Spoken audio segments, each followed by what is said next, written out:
Hello and welcome to Global News Factory. Today I have got not one but two pieces of excellent news, both major blows to fascism and terrorism from two different corners of the world. Let's start with Germany, where the country's spy agency just pulled off a self-on of historic proportions. The AfD, Germany's nationalist anti-immigration party, has scored a decisive legal win.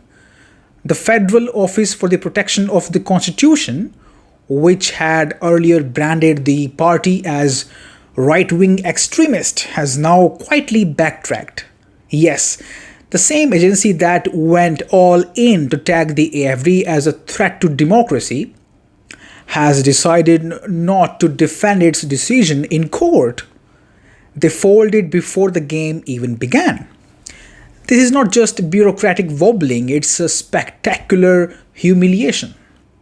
For years, the AfD was seen as an enemy under state surveillance with tools meant for terrorists, wiretaps, informants, secret recordings. Now, all of that is posed. The threat apparently vanished once it was time to prove it in court. Why? Because there was never a solid case. It was political theater dressed up as constitutional concern, and the AfD called their bluff. Supporters called the move a witch hunt. Turns out they were right. The agency blinked because it knew it could not back its claims, its accusations with evidence that would stand legal scrutiny. This is a massive win for the AfD and a slap in the face to anyone who thought democracy meant you are free to vote unless we do not like who you vote for. And let's not forget the unexpected but welcome pushback from across the Atlantic, a tip of the hat to American officials who would not stay silent. In fact, US Secretary of State Marco Rubio did not mince his words. He called out Berlin's surveillance of the opposition as tyranny in disguise. That hit hard enough to force a response from Germany's foreign ministry, which defensively claimed the decision came from an independent investigation. And now that same independent investigation has just crumbled under its own weight. Game, set, match.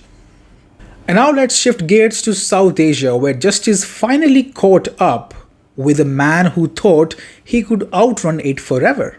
Abdul Rauf Azhar, the brother of Masood Azhar and a key plotter in the barbaric murder of American Jewish journalist Daniel Pearl, is dead.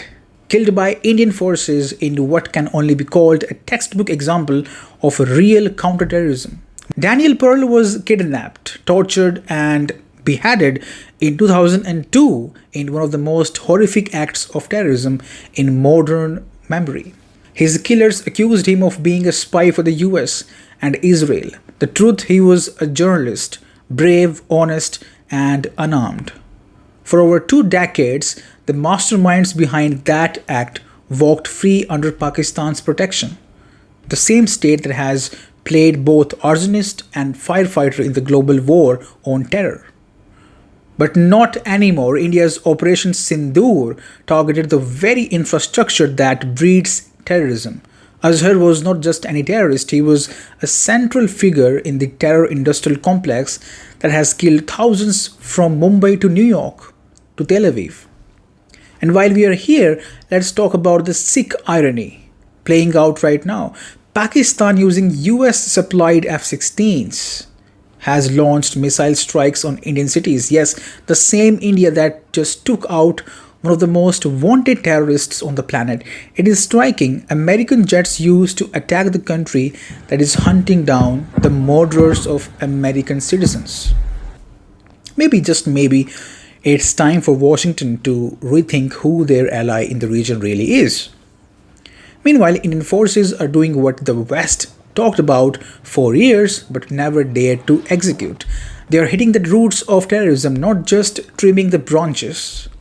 The world should take notes because this is not just India's fight, it's a global one.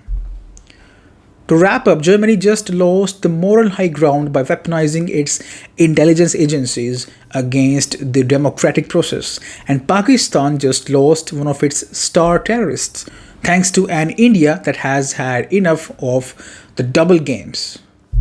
Democracy is not built on censorship. Justice is not served by sermons. Today's headlines prove it takes guts, not gaslighting, to confront the enemies of freedom. Long live Indian forces and long live those who still believe in real democracy, not the curated fragile version wrapped in the bubble wrap and red tape. Thanks for staying with me or watching Global News Factory.